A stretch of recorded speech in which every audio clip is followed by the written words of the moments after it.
Hey guys, welcome back to YouTube channel. I am Om Prakash Saini और आज हम जो अनाउंस करने जा रहे हैं वो हमारा व्हाट्सएप नंबर है, जिसके माध्यम से हम आप तक विभिन्न प्रकार के आपकी आवश्यकता के अनुसार नोट्स उपलब्ध करवाएंगे। आपको अपना सब्जेक्ट और क्लास लिखकर हमें व्हाट्सएप करना है। आपको तुरंत आपके सब्जेक्ट के और आपकी क्लास के पूरे नोट्स जो भी अवेलेबल होंगे वो सेंड कर दिए जाएंगे। हमारे जो व्हाट्सएप नंबर रहेंगे वो हैं 86 96 60 85 41। आप इस नंबर पर हमें व्हाट्सएप कर सकते हैं। आप इस पर कॉल ना करें, कॉल रिसीव नहीं कर पाएंगे क्योंकि काफ़ी स्टूडेंट्स होते हैं वो कंटिन्यूसली इस पर कॉल करते हैं। Thank you so much. परिचय। बच्चों, इस चित्र में आप क्या देख सकते हैं? सर, हम एक कुत्ता और उसका पिल्ला देख सकते हैं। सही। इस चित्र में बने बीज क्या समरूप आम का पौधा उत्पन्न कर सकते हैं? नहीं, आम का पौधा आम के बीज से ही उत्पन्न हो सकता है। तुम सही कह रहे हो। तुम्हारे पिताजी के समान कौन दिखता है, तुम या तुम्हारा चचेरा भाई? मैं अपने पिताजी के एकदम समान दिखूंगा। नहीं, समान संतति उत्पन्न करने की यह घटना विभिन्न जीनों की वंशागति पर निर्भर करती है।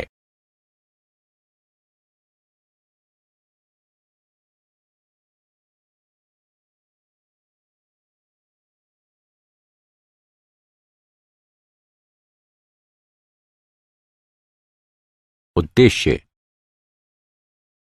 इस पाठ के अंत में आप निम्न करने में सक्षम हो जाएंगे: मेंडल के वंशागति के नियम समझना, एक जीन के वंशागति प्रतिरूप को समझना, वंशागति के विभिन्न नियमों की पहचान करना, पनेट वर्ग और इसकी गणना को समझना, परीक्षार्थ संकर की पहचान करना।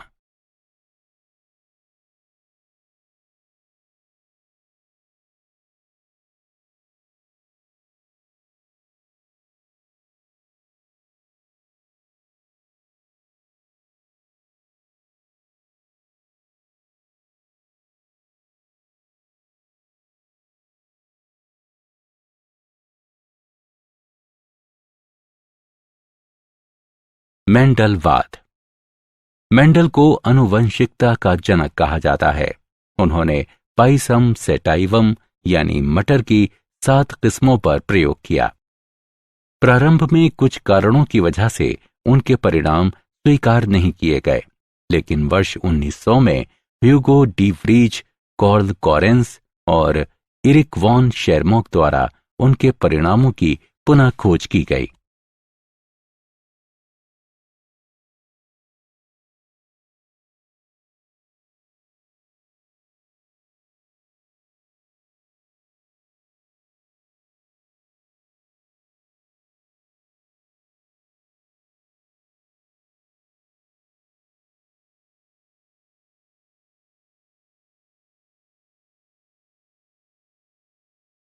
पाइसम सेटाइवम मटर का पौधा, इसके 7 विशेषक। मेंडल द्वारा अपने प्रयोग के लिए पाइसम सेटाइवम के चुने गए 7 जोड़े विपरीत लक्षण के थे।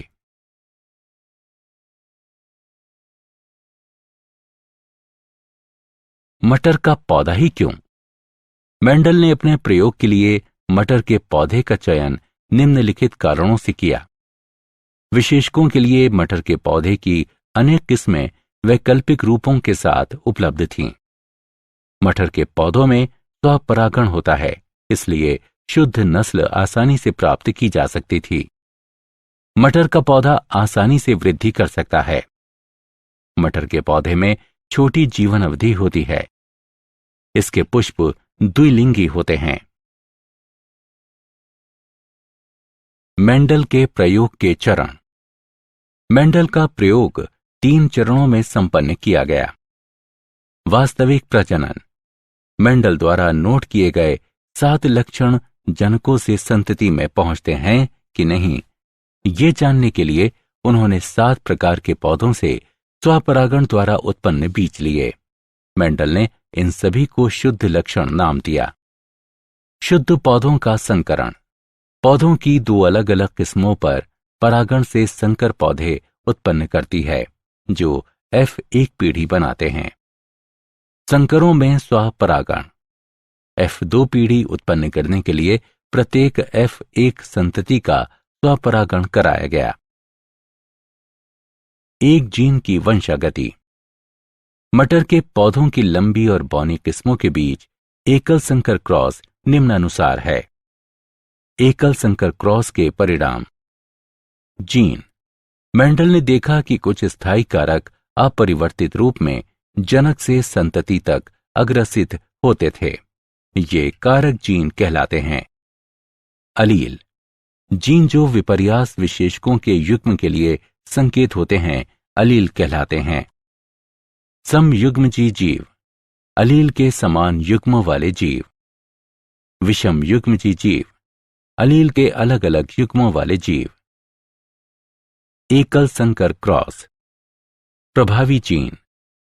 अलील जो अभिव्यक्त होते हैं। अप्रभावी जीन।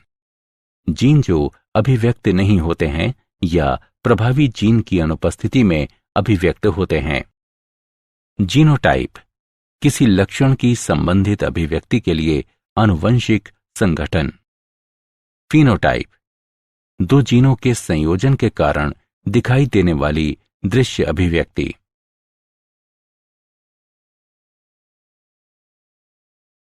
विसंयोजन के लक्षण। जब युग्मक अर्धसूत्रण द्वारा उत्पन्न होते हैं तो जनिकीय युग्म के अलील विसंयोजित हो जाते हैं और केवल एक अलील युग्मक तक संचारित होता है।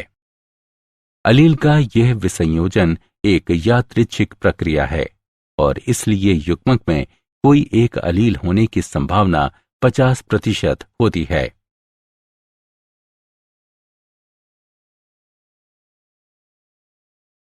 पनेट वर्ग।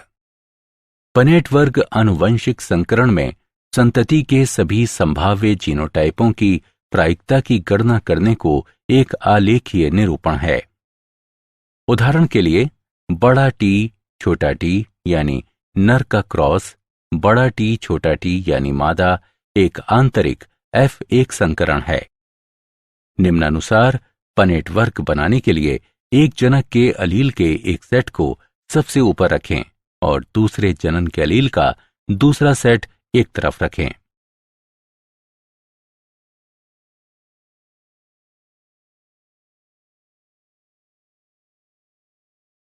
पनेट वर्ग की गणना करना।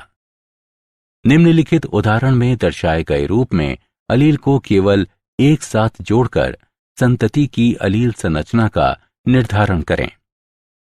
इस तरह के संकरण से F2 पीढ़ी में निम्नलिखित परिणाम प्राप्त होंगे। 3 लंबे पौधे और 1 पौना पौधा। 3/1 फिनोटाइप अनुपात। 1 समयुग्मजी लंबा, 2 विषम युग्मजी लंबे और 1 समयुग्मजी पौना पौधा यानी 1/2/1 जीनोटाइप अनुपात। परीक्षार्थ संकरण। संतति का जीनोटाइप इसके प्रजनन अप्रभावी प्रकार के साथ संतति द्वारा ज्ञात किया जा सकता है। ऐसा संकरण परीक्षार्थ संकरण कहलाता है। उदाहरण के लिए लंबे पौधे के फिनोटाइप में जीनोटाइप 2 बड़े टी या बड़ा टी छोटा टी हो सकता है। इसका जीनोटाइप निम्नलिखित तरीके से निर्धारित किया जा सकता है। पहली स्थिति में सभी पौधे लंबे होते हैं। इस प्रकार परीक्षार्थ पौधे का जीनोटाइप 2 बड़े टी हैं। दूसरी स्थिति में लंबे और बौने पौधे 1/1 के अनुपात में उत्पन्न होते हैं।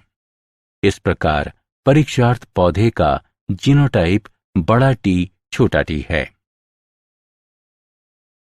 वंशागति के नियम। मेंडल के सिद्धांत या वंशागति के नियम हैं। प्रभाविता नियम। इस नियम के अनुसार जोड़े में एक कारक स्वयं को अभिव्यक्त करता है और F1 पीढ़ी में दूसरे की अभिव्यक्ति को रोकता है। विसंयोजन नियम। इस नियम के अनुसार प्रत्येक लक्षण के कारक युग्मक निर्माण के दौरान विसंयोजित हो जाते हैं ताकि प्रत्येक युग्मक केवल एक कारक ग्रहण कर सके और सदैव शुद्ध रहे। नर और मादा युग्मकों में 2 कारक या विशेषक बराबर आवृत्ति के साथ प्रकट होते हैं। अपूर्ण प्रभाविता, सह प्रभाविता और बहु अलील। अपूर्ण प्रभाविता ये तब होती है जब एक निश्चित विशेषक के लिए कोई भी अलील प्रभावी नहीं होता है। इस प्रकार विषम युग्मजीव व्यष्टियों में एक मध्यवर्ती अभिव्यक्ति पाई जाती है। सह प्रभाविता ये तब होती है जब एक विशेषक के लिए दोनों अलील प्रभावी होते हैं और विषम युग्मजीव व्यष्टि में दोनों अभिव्यक्ति किए जाते हैं। ऐसी घटना बहु अलील के साथ देखी जा सकती है। बहु अलील ये एक विशेषक के लिए 3 अलील की उपस्थिति को संदर्भित करता है। उदाहरण, मानव रक्त में 3 अलील A, B, O होते हैं। द्विसंकर क्रॉस एक ही समय पर अलग अलग विस्थलों पर 2 जीनों को ध्यान में रखते हुए 2 जीवों के बीच संकरण द्विसंकर क्रॉस कहलाता है, जैसा कि आरेख में दर्शाया गया है। द्विसंकर क्रॉस के परिणाम। द्विसंकर क्रॉस F2 पीढ़ी में 4 प्रकार के पौधे 9/3/3/1 के फिनोटाइप अनुपात में उत्पन्न करते हैं। 2 नए संयोजन उत्पन्न किए जाते हैं, गोल हरा और झुर्रीदार पीला। एक लक्षण की वंशागति दूसरे लक्षण की वंशागति से स्वतंत्र थी। स्वतंत्र अपव्यूहन का नियम।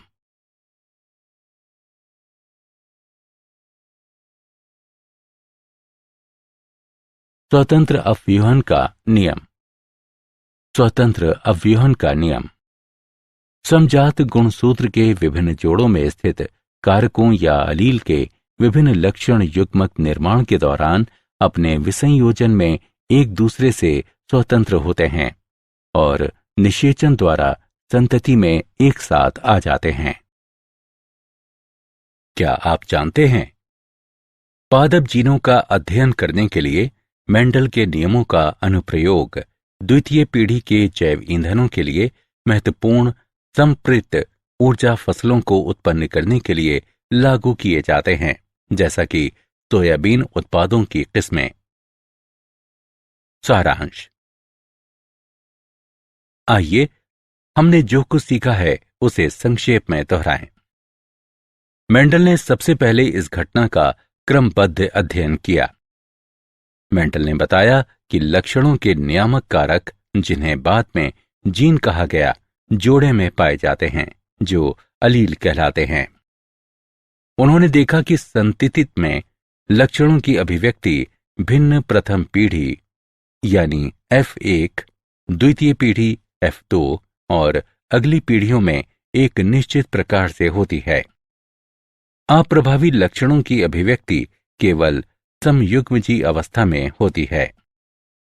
द्विसंकर क्रॉस में अभिव्यक्त फिनोटाइप अनुपात 9/3/3/1 है।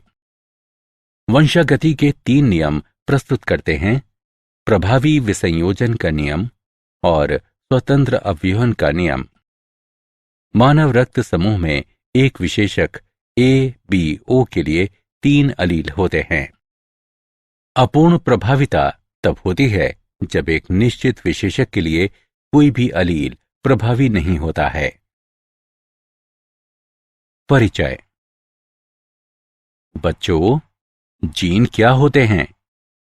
जीन आनुवंशिकता की इकाई है जो निश्चित लक्षणों की अभिव्यक्ति की जानकारी स्थानांतरित करने के लिए जनकों से संततियों में स्थानांतरित किए जाते हैं। बिल्कुल सही। क्या तुम इस चित्र में दर्शाई गई संरचना की पहचान कर सकते हो? यह एक गुणसूत्र है। तुम सही कह रहे हो। हम जानते हैं कि जीन निश्चित विशेषकों की अभिव्यक्ति को प्रभावित करते हैं। इसी तरह गुणसूत्र भी एक लक्षण की वंशागति को प्रभावित करते हैं।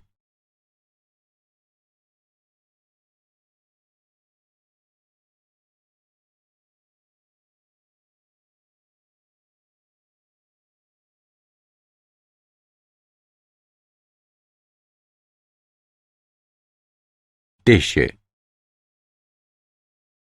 इस पाठ के अंत में आप निम्न करने में सक्षम हो जाएंगे। वंशागति का क्रोमोसोम सिद्धांत समझना, जीन तथा क्रोमोसोम के व्यवहार प्रतिरूप के बीच अंतर करना, सहलग्नता की घटना को समझना, पुनर्योजन की घटना को समझना। 1900 तक मेंडल के कार्य की अमान्यता के कारण। मेंडल का कार्य 1900 तक अज्ञात रहा, क्योंकि संचार की कमी के कारण उनके कार्य का व्यापक रूप से प्रचार नहीं किया गया था। स्थायी एवं विविक्त इकाइयां जो विशेषकों तथा एक दूसरे से साथ मिश्रित न होने वाले अलील के जोड़ों की अभिव्यक्ति को नियंत्रित करती हैं, इनके रूप में उनकी जीन की संकल्पना प्रकृति में दिखाई देने वाली सतत विविधता की व्याख्या के रूप में स्वीकार नहीं की गई। मेंडल की गणितीय पद्धति नई तथा अस्वीकार्य थी। मेंडल जीन की उपस्थिति का कोई भी भौतिक प्रमाण नहीं दे सके।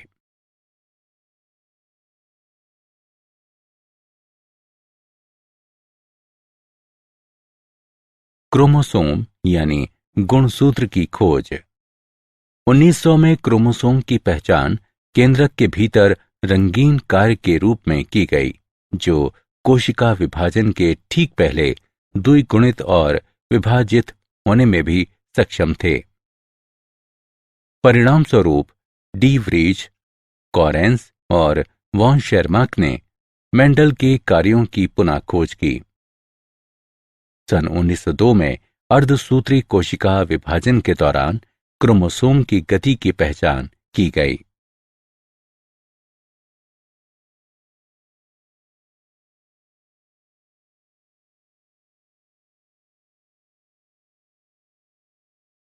जीन और क्रोमोसोम। जीन युग्म के दो अलील समजात क्रोमोसोम पर समजात स्थलों पर स्थित होते हैं। क्रोमोसोम का व्यवहार जीन के व्यवहार के समानांतर चलता है। क्रोमोसोम पर उपस्थित दोनों जीन युग्मक निर्माण के दौरान इस प्रकार विसंयोजित होते हैं कि प्रत्येक जोड़े में से केवल एक ही युग्मक तक पहुंच पाता है। जीन या क्रोमोसोम के युग्म का विसंयोजन एक दूसरे से स्वतंत्र होता है।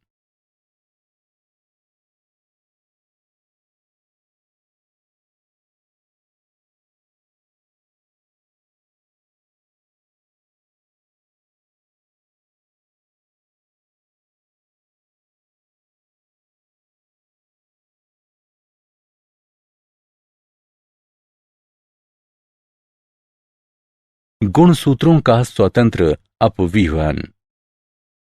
अर्धसूत्रण की पश्चावस्था एक के दौरान क्रोमोसोम के दो जोड़े एक दूसरे से स्वतंत्र रूप से पंक्तिबद्ध हो सकते हैं, जैसा कि आलेखीय निरूपण में दर्शाया गया है।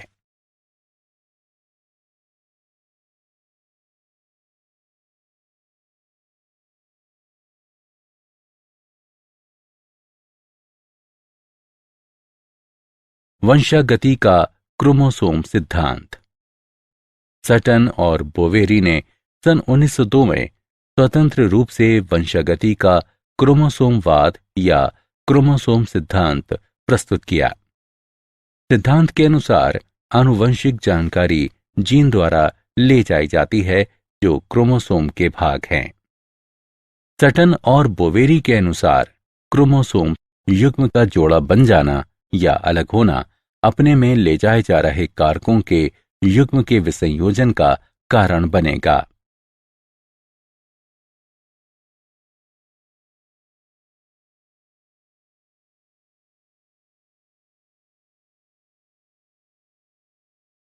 वंशागति का क्रोमोसोम सिद्धांत का प्रयोगात्मक सत्यापन। वंशागति का क्रोमोसोम सिद्धांत का प्रयोगात्मक सत्यापन थॉमस हंट मोर्गन द्वारा फल मक्खी ड्रोसोफिला मेलनोगैस्टर पर किया गया। ड्रोसोफिला मेलनोगैस्टर ही क्यों? वे प्रयोगशाला में साधारण कृत्रिम माध्यम पर वृद्धि कर सकती हैं, वे अपना जीवन चक्र लगभग 2 सप्ताह में पूरा करती हैं। उनमें लिंगों का विभेदन स्पष्ट था।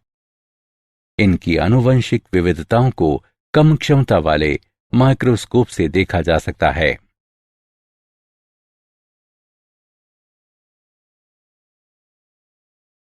सहलग्नता। सहलग्नता अलील की प्रवृत्ति को संदर्भित करती है, जो अर्धसूत्री विभाजन के दौरान एक साथ रहने के लिए समान गुणसूत्र पर भौतिक रूप से एक दूसरे के निकट होते हैं। सहलग्न जीन स्वतंत्र अवयवन नहीं दर्शाते हैं। मॉर्गन ने पीले शरीर और श्वेत आंखों वाली मादाओं तथा भूरे शरीर लाल आंखों वाले नरों के बीच सहलग्नता का पता लगाने के लिए 2 बिंदु परीक्षार्थ संकरण का उपयोग किया।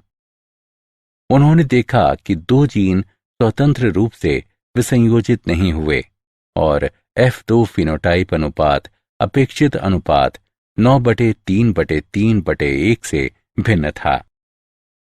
मॉर्गन ने देखा कि ड्रोसोफिला में आंखों का रंग लिंग सहलग्न था, जैसा कि आरेख में दर्शाया गया है।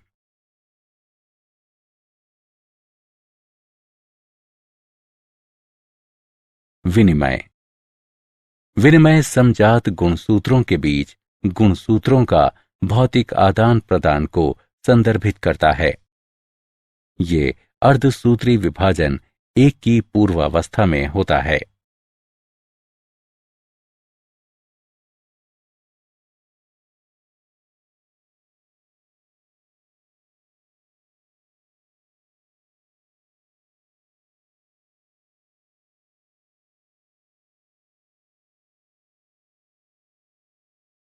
विनिमय तथा आनुवंशिक पुनर्योजन। विनिमय के परिणाम स्वरूप समजात युग्मों के बीच आनुवंशिक जानकारी का पुनर्योजन होता है। पुनर्योजन अर्धसूत्री विभाजन के दौरान समान गुणसूत्र पर अलील के आनुवंशिक अभिव्यूहन को संदर्भित करता है। सहलग्न जीन कम पुनर्योजन आवृत्ति दर्शाते हैं, क्योंकि ये जीन स्वतंत्र रूप से अपव्यूहित नहीं होते हैं। 2 सहलग्न जीन के बीच की दूरी का निर्धारण तब होता है जब वे विनिमय या आवृत्ति दर्शाएंगे।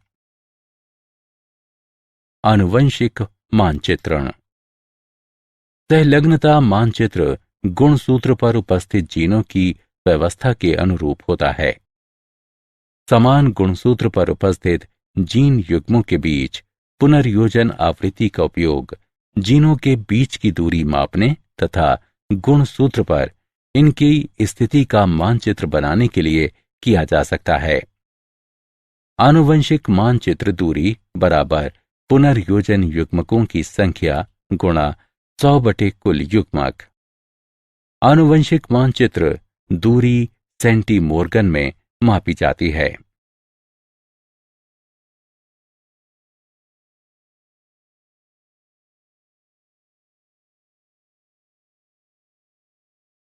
क्या आप जानते हैं, सहलग्नता मानचित्र का उपयोग हेलियोथिस और हेलिकोवर्पा पीड़कों का प्रतिरोध करने की कीटनाशकों की क्रियाविधि का अध्ययन करने के लिए किया जा सकता है। सहलग्नता मानचित्र एक विशिष्ट विभेद में विशिष्ट कीटनाशक का प्रतिरोध करने में योगदान करने वाले सहलग्नता समूहों की संख्या का निर्धारण और उनकी पहचान करता है। सारांश। आइए हमने जो कुछ सीखा है उसे संक्षेप में दोहराएं। सटन और बोवेरी ने सन 1902 में स्वतंत्र रूप से वंशागति का क्रोमोसोमवाद या क्रोमोसोम सिद्धांत प्रस्तुत किया। सिद्धांत के अनुसार आनुवंशिक जानकारी जीन द्वारा ले जाई जाती है जो क्रोमोसोम के भाग हैं। मेंडल का स्वतंत्र अवयूहन का नियम उन जीनों के लिए सत्य नहीं हुआ जो समान गुणसूत्रों पर स्थित थे। ये जीन सहलग्न जीन कहलाते थे। विनिमय के परिणाम स्वरूप समजात युग्मों के बीच आनुवंशिक जानकारी का पुनर्योजन होता है। सहलग्नता मानचित्र गुणसूत्र पर उपस्थित जीनों की व्यवस्था के अनुरूप होता है। परिचय। आज मैं बहुत खुश हूं क्योंकि मेरी चाची जी ने एक लड़की को जन्म दिया है। ये तो बहुत अच्छी बात है। लेकिन मेरे चाचा जी खुश नहीं थे क्योंकि वह एक लड़का चाहते थे। वह इसके लिए खुद को दोष दे रहे थे। लेकिन वह ऐसा क्यों कर रहे थे? वास्तव में एक लड़की को जन्म देने के लिए केवल मां ही जिम्मेदार नहीं होती है, बल्कि यह पिता के जीन पर निर्भर करता है, जो वास्तव में बच्चे के लिंग का निर्धारण करते हैं। मुझे आपको इस क्रियाविधि को विस्तार से समझाने दें।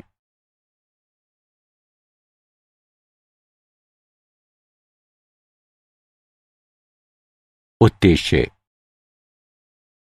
इस पाठ के अंत में आप निम्न करने में सक्षम हो जाएंगे: लिंग निर्धारण की क्रियाविधि समझना, उत्परिवर्तन के बारे में समझना, वंशावली विश्लेषण को समझना, विभिन्न प्रकार के आनुवंशिक विकारों की पहचान करना।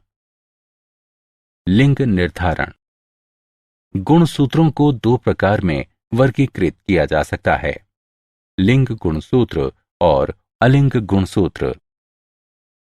लिंग गुणसूत्र किसी जीव के लिंग का निर्धारण करने में शामिल गुणसूत्र को प्रायः X या Y के रूप में निर्दिष्ट किया जाता है। अलिंग गुणसूत्र। लिंग गुणसूत्र के अलावा गुणसूत्रों के सभी युग्म अलिंग गुणसूत्र कहलाते हैं।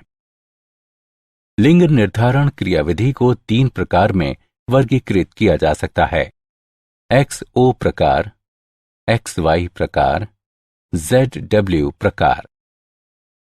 XO प्रकार, इसमें नर में केवल एक X गुणसूत्र जबकि मादा में X गुणसूत्र का एक जोड़ा होता है। उदाहरण: टिड्ढा। XY प्रकार, इसमें नर में केवल एक X और एक Y गुणसूत्र जबकि मादा में X गुणसूत्र का एक जोड़ा होता है। उदाहरण: मनुष्य।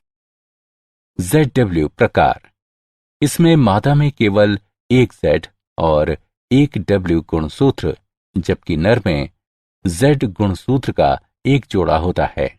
उदाहरण: पक्षी। मानव में लिंग निर्धारण। मनुष्यों में लिंग निर्धारण क्रियाविधि XY प्रकार की होती है। मनुष्यों में गुणसूत्र के 23 जोड़े होते हैं: 22 जोड़े अलिंग गुणसूत्र और एक जोड़ा लिंग गुणसूत्र। मादा में XX और नर में XY। शुक्राणु के साथ अंडाणु के निषेचन के दौरान दो प्रकार के युग्मक बन सकते हैं। इसलिए शिशु के बालक XY या बालिका XX होने की प्रायिकता 50% रहती है। इस प्रकार लिंग निर्धारण के लिए पिता के शुक्राणु की आनुवंशिक संरचना जिम्मेदार होती है, न कि माता की। उत्परिवर्तन। संतति में भिन्नताएं निम्न कारणों से पाई जा सकती हैं: गुणसूत्रों के विनिमय के बाद पुनर्योजन और उत्परिवर्तन। उत्परिवर्तन।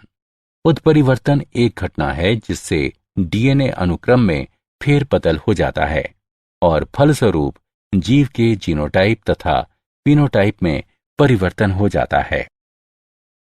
उत्परिवर्तनजन कारक जो उत्परिवर्तन में शामिल होते हैं उत्परिवर्तनजन कहलाते हैं।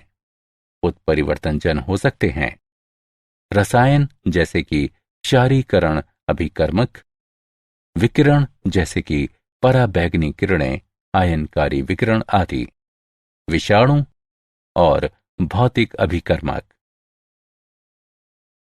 उत्परिवर्तन के प्रकार। उत्परिवर्तन को निम्न प्रकार में वर्गीकृत किया जा सकता है: लोप। लोप DNA से एक या अनेक न्यूक्लियोटाइडों को हटाता है। अंतर्वेशन यानी अनुलिपीकरण। अंतर्वेशन एक या कई अतिरिक्त न्यूक्लियोटाइडों को DNA में जोड़ता है। बिंदु उत्परिवर्तन। ये वो उत्परिवर्तन हैं जो DNA के एकल क्षार युग्म में परिवर्तन के कारण उत्पन्न होते हैं।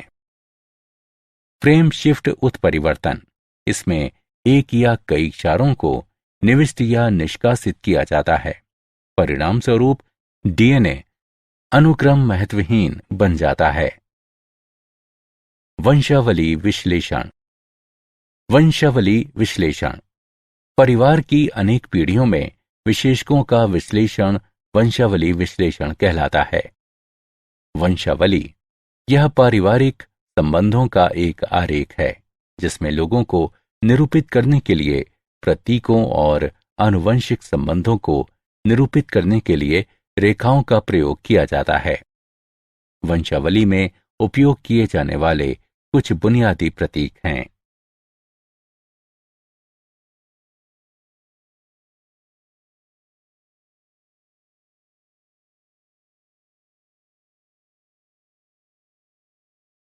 आनुवंशिक विकार। आनुवंशिक विकार एक अवस्था है जो व्यक्ति के डीएनए में विकृति के कारण उत्पन्न होती है।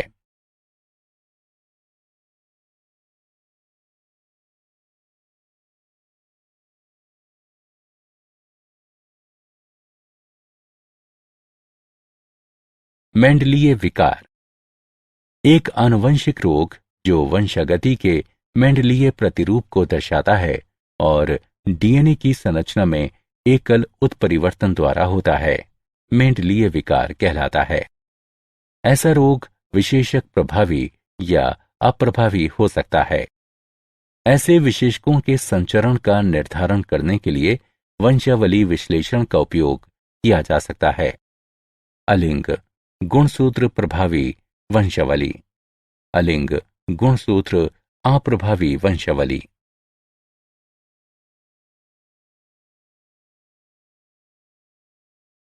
मेंडलीय विकार सबसे सामान्य मेंडलीय विकारों में से कुछ हैं हीमोफीलिया, सिस्टिक फाइब्रोसिस यानी पुटीय तंतुम्यता, दात्र कोशिका अरक्तता, वर्णआंधता और फिनाइल कीटोन्यूरिया।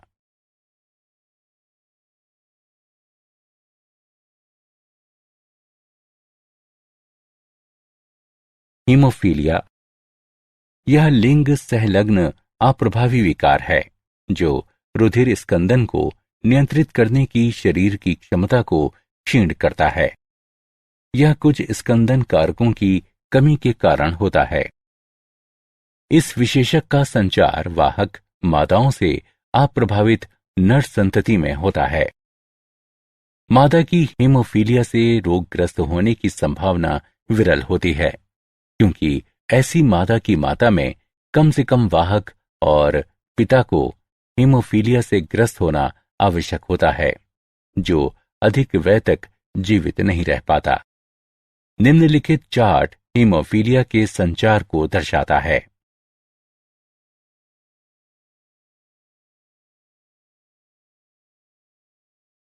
सिस्टिक फाइब्रोसिस यानी पुटीय तंतुम्यता।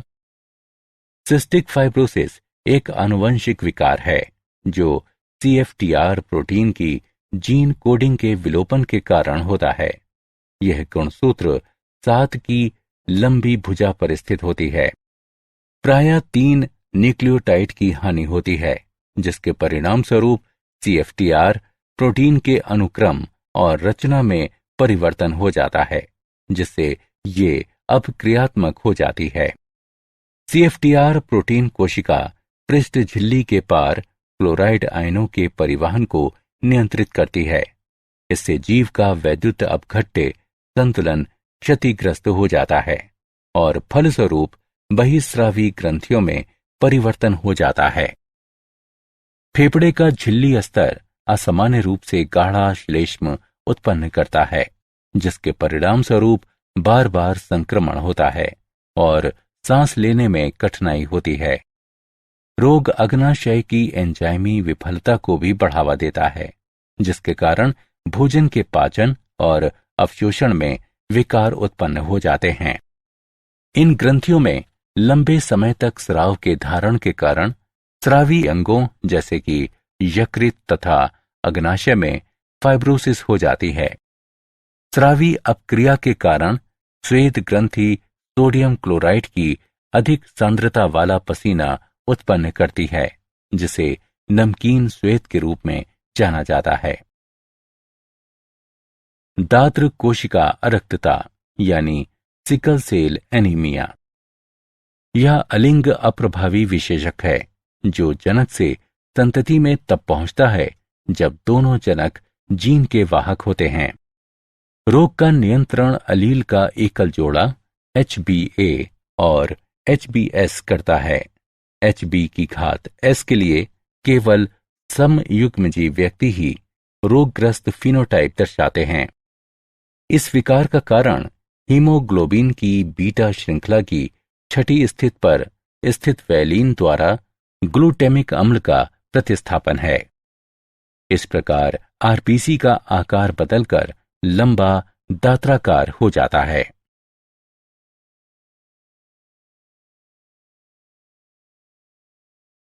Phenyl ketonuria. फिनाइल कीटोन्यूरिया ये एक अलिंग गुणसूत्र अप्रभावी विकार है जो मस्तिष्क में फिनाइल एलेनिनी के संचय के कारण होता है, जिसके परिणाम स्वरूप मानसिक दुर्बलता आ जाती है। क्रोमोसोमीय विकार। ये विकार एक या अधिक गुणसूत्रों की अनुपस्थिति या अधिकता या असामान्य विन्यास के कारण उत्पन्न होते हैं।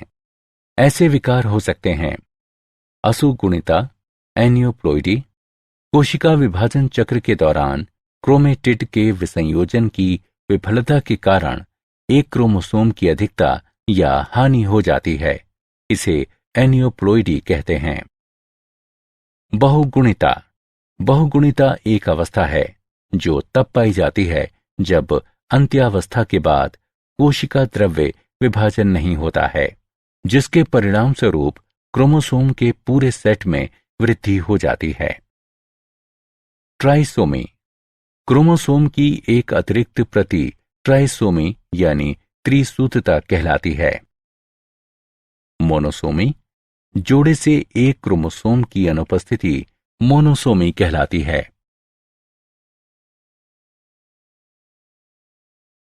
क्रोमोसोमीय विकार। मनुष्यों के कुछ सामान्य क्रोमोसोमीय विकार हैं। Down syndrome. ये क्रोमोसोम संख्या 21 की ट्राइसोमी के कारण होता है। Klinefelter syndrome. यह मनुष्य के शुक्राणु XXY में X क्रोमोसोम की अतिरिक्त प्रति की उपस्थिति के कारण होता है। Turner syndrome. ये मानव अंडाणु XO में एक X क्रोमोसोम की अनुपस्थिति के कारण होता है।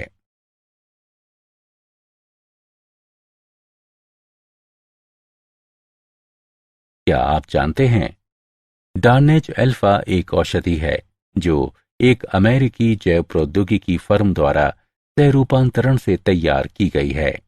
ये सिस्टिक फाइब्रोसिस एक मेंडलीय आनुवंशिक विकार के उपचार में मदद करती है।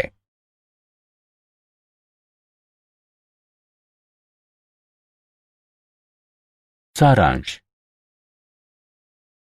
आइए हमने जो कुछ सीखा है उसे संक्षेप में दोहराएं। लिंग निर्धारण क्रियाविधि 3 प्रकार की होती है, XO, XY और ZW। मनुष्य लिंग निर्धारण के XY प्रकार का पालन करते हैं। उत्परिवर्तन को आनुवंशिक पदार्थ में परिवर्तन के रूप में परिभाषित किया जाता है। एक आनुवंशिक रोग जो वंशागति के मेंडलीय प्रतिरूप को दर्शाता है और डीएनए की संरचना में एकल उत्परिवर्तन द्वारा होता है, मेंडलीय विकार कहलाता है। उदाहरण दात्र कोशिका अरक्तता, हीमोफीलिया आदि। डाउन सिंड्रोम 21वें क्रोमोसोम की ट्राइसोमी के कारण होता है। क्लाइनफेल्टर सिंड्रोम एक अतिरिक्त X क्रोमोसोम वहन करता है, जबकि टर्नर सिंड्रोम में एक X क्रोमोसोम की कमी होती है।